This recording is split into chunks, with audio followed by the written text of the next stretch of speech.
ऊर्जा केंद्रों की बात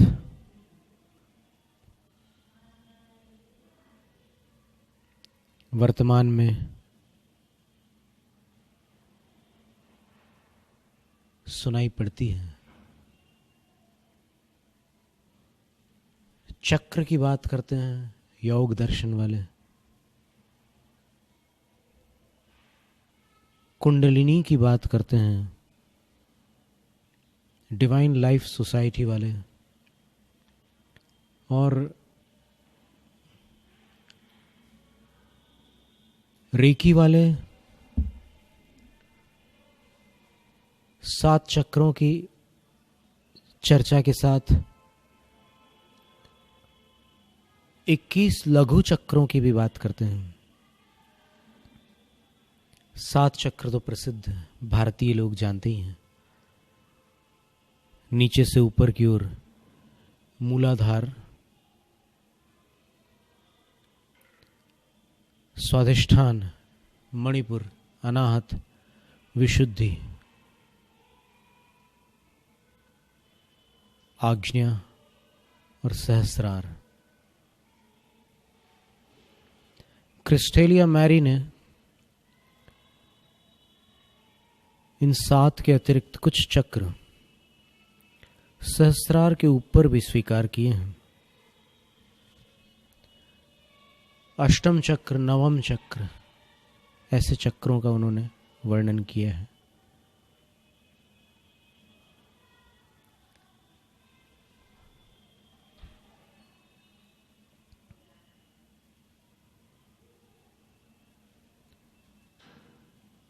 कल हम कुछ संगीत के बारे में पढ़ रहे थे,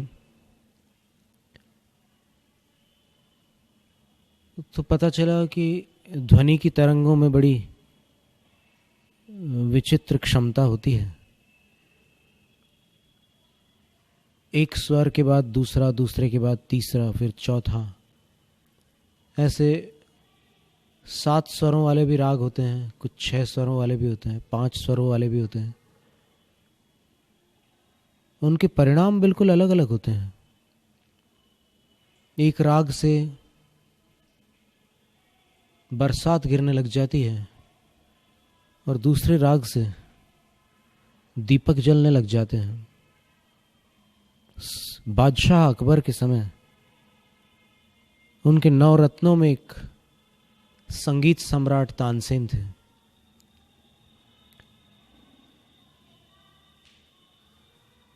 उनको जब आदेश मिला, एक षड्यंत्र था, विरोधी जानते थे कि ये दीपक राग होता है जिससे आग लग जाती है, यदि तानसेन से वो राग गवाया जाए तो ये खुद जल करके नष्ट हो जाएगा। ईर्ष्या दूसरों को बाद में जलाती है, पहले खुद को जलाती है। खैर, उनकी योजना सफल हुई और बादशाह ने आदेश दिया। बादशाह ने आदेश दिया कि तानसेन, तुम्हें दीपक राग गाना होगा। धरती खिसक गई। तानसेन समझ गए कि ये तो बहुत बड़ी बात हो गई, और बादशाह को संगीत के बारे में कैसे पता, और दीपक राग मुझसे गवाने की बात कैसे कर रहे हैं। और अनुमान से बात समझ में आई कि किसी ने चाल चली होगी। चलो कोई बात नहीं। उसने प्रार्थना की कि मुझे 6 महीने का समय आप दीजिए, फिर मैं दीपक राग गा सकता हूँ। दीपक राग के लिए बड़ी तैयारी करनी होती है। बोले, तुम्हें तानसेन तैयारी करनी पड़ेगी? जी जहाँपना, मुझे भी। और फिर तानसेन घर गए। घर जाकर के अपनी बेटी को राग मल्हार सिखाया 6 महीने तक। और तानसेन जिसको सिखाया उसकी कुशलता पर शंका करना व्यर्थ है।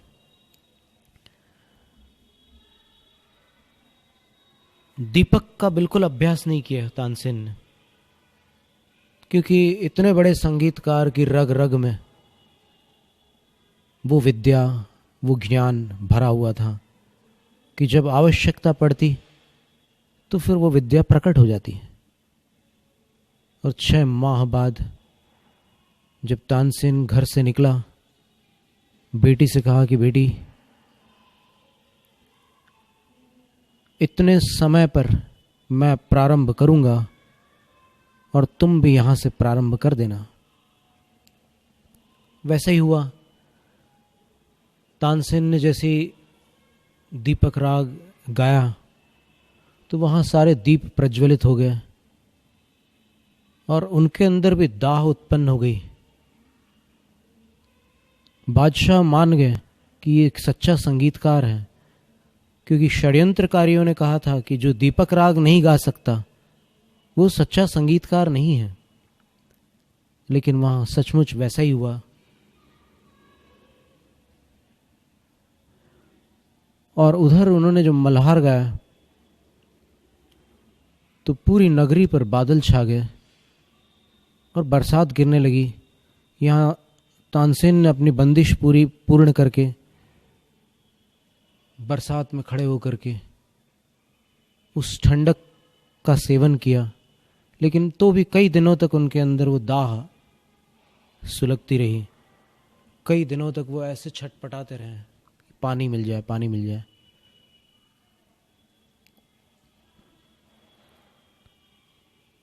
तो इन बातों को पढ़कर, इन बातों को समझकर, कुछ विचार करके ऐसा लगा कि जैसे अलग अलग प्रकार के परमाणुओं को मिलाने से ड्रग्स तैयार होते हैं। ट्रिप्टोफैन से अलग प्रकार की चीज़ें तैयार होती है और क्लोरेमफेनिकॉल वगैरह अलग अलग तरह के जो केमिकल्स होते हैं उनसे अलग अलग प्रकार के ड्रग्स तैयार होते हैं। लगभग 160 बेसिक ड्रग्स होते हैं।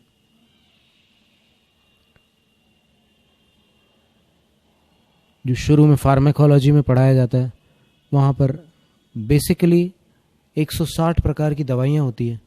फिर उनके कॉम्बिनेशन से, मिश्रण से हजारों दवाइयाँ बन जाती हैं।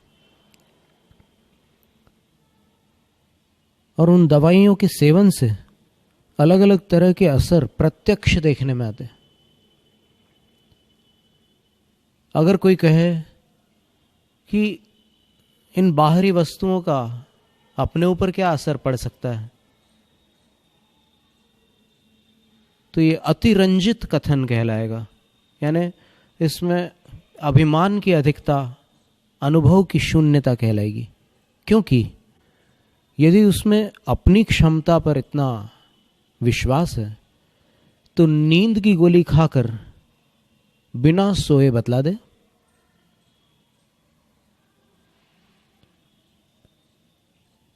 वास्तव में मनुष्य कुछ पढ़ लेता है और कुछ समझ लेता है और कुछ बोल जाता है।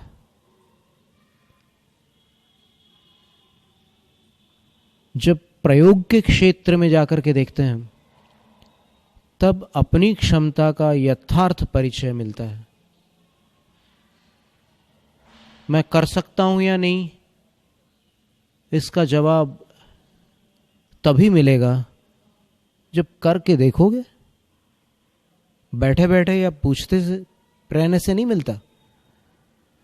तो संगीत के ऊपर जब कलम पढ़ रहे थे तो उसमें एक चीज़ हमने पढ़ी, बड़ी विचित्र चीज़ थी कि ये जो ऊर्जा के केंद्र हैं जिनको वो चक्र बोलते हैं, कोई अंग्रेजी वाले एनर्जी सेंटर्स बोलते हैं, तो सबसे निचला जो चक्र है उसको प्रभावित करने वाला भारतीय शास्त्रीय संगीत संबंधी राग अलग है। उससे ऊपर वाला जो स्वादिष्ठान है उसके लिए अलग राग है। 7 चक्रों के लिए 7 अलग अलग राग हैं। 2 राग हमारी स्मृति में अभी स्पष्ट है। सबसे निचला जो मूलाधार चक्र है उसके लिए राग श्याम कल्याण है। श्याम कल्याण राग का जो समय है, भारतीय संगीत में अलग अलग रागों के समय बटे हुए हैं। उस समय पर यदि साधक शांत होकर अपने निचले ऊर्जा केंद्र पर अपने ध्यान को कुछ एकाग्र करता हुआ राग श्याम कल्याण को सुनता चला जाए, लाल वस्त्र, लाल आसन आदि धारण करके, और विशेष रूप से मंगलवार या 9 तारीख को और साथ में जुड़ जाए तो फिर क्या कहने हैं। और उस श्याम कल्याण को सुनते हुए वो अपने आराध्य का ध्यान करे, राग का ध्यान न करे। राग सिर्फ स्वरों का विन्यास है, उसमें प्रेम करने की आवश्यकता नहीं है। राग माध्यम है, साधन है। जो साधन को पकड़ता है उसके हाथ से साध्य छूट जाता है, इसलिए पकड़ना तो साध्य को ही है। उस साधन को रहने दो पास में, अभी उस साधन को फेंकना नहीं है।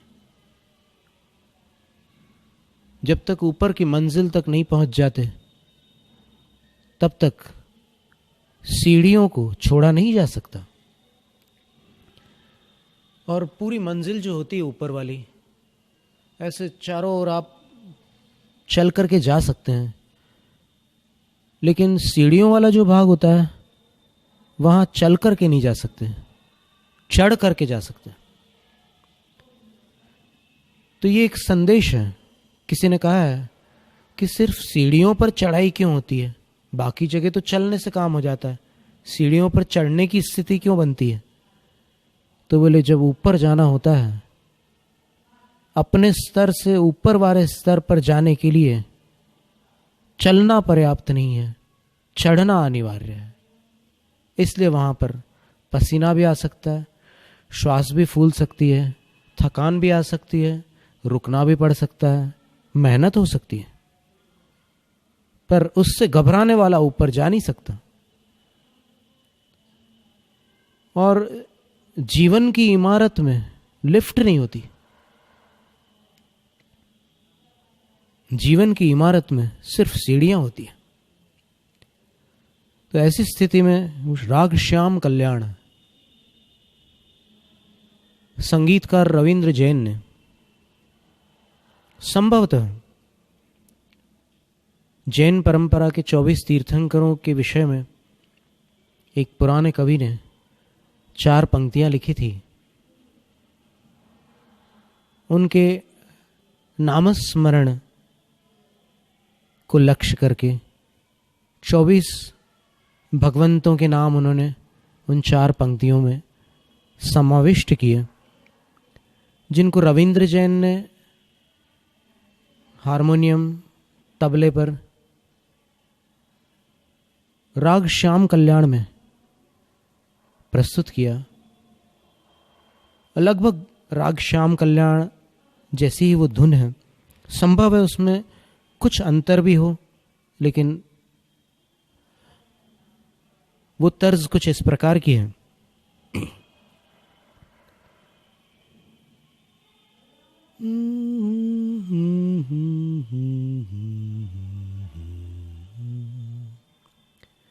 ऋषभ अजित शंभव अभिनंदन सुमति पदम सुपार्श्व जिन राय चंद्र पहुप शीतल श्रेयांस नमी वासुपूज पूजित सुर राय विमल अनंत धर्म जस उज्ज्वल विमल अनंत धर्म जस उज्ज्वल शांति कुंथ अर मल्य मनाए, मुनि सुव्रत नमिने पार्श्व प्रभु,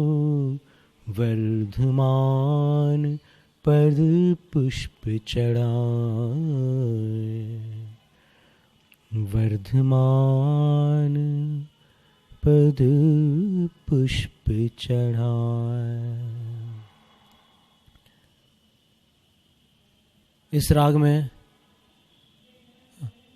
आचार्य विद्यासागर महाराज श्री द्वारा रचित एक सुनीति शतक नाम का संस्कृत ग्रंथ है, उसका पद्यानुवाद भी उन्हीं ने किया और बरसों बीत चुके हैं उस घटना को।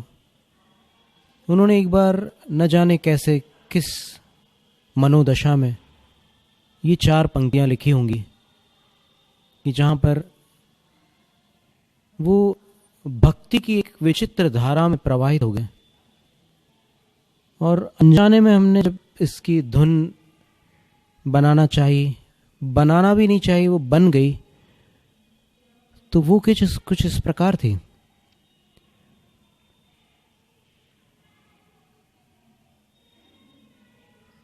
श्रद्धा की मम आँखों में प्रभु, किस विध अवतार लिया,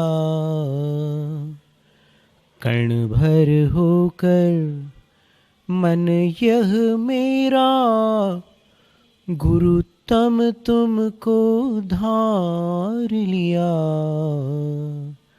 विराग हो तुम अमूर्त भी हो, मूर्त राग यह अन्य रहा, धन्य रहे हो भगवन तुम तो, किंतु भक्त भी धन्य रहा। क्या सुंदर शब्दावली है। मेरी श्रद्धा की आंखों में हे प्रभु आप कैसे उतर गए। मेरा मन तो एक कण के बराबर था और आप तो विराट थे। आप मेरे छोटे से मन में कैसे समा गए। आप तो विराग हैं, वीतराग हैं, आप अमूर्त हैं।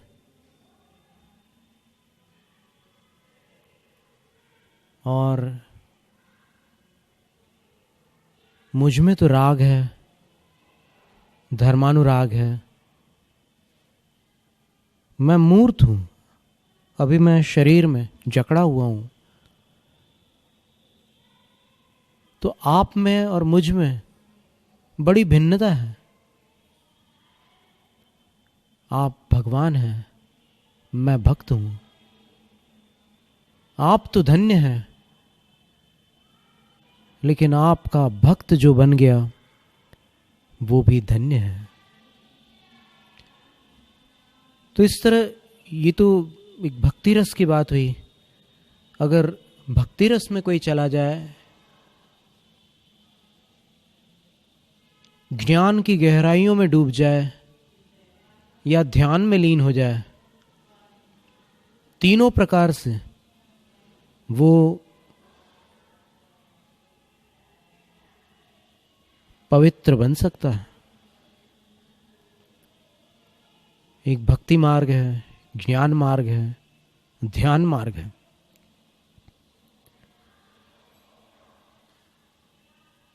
कई बार भक्ति करने वाले ज्ञान की बात करने वालों के सामने चुप रह जाते हैं, उनसे कोई तर्क वितर्क नहीं कर पाते। और कई बार ज्ञान में डूबने वाले भक्ति के लिए समय नहीं निकाल पाते। ऐसा नहीं, सच्चा ज्ञानी जो होता है वो भक्ति से विमुख नहीं होता, पर ज्ञान की आराधना में वो डूबा रहता है। वो भी एक भक्ति है। परंपरा को आगे बढ़ाने का संकल्प है हमारा, क्योंकि आपकी उम्मीद पर टिका है परिवार हमारा। अमर भारती एक उम्मीद, जज्बा बुलंद हौसलों का, जज्बा भारत के निर्माण का।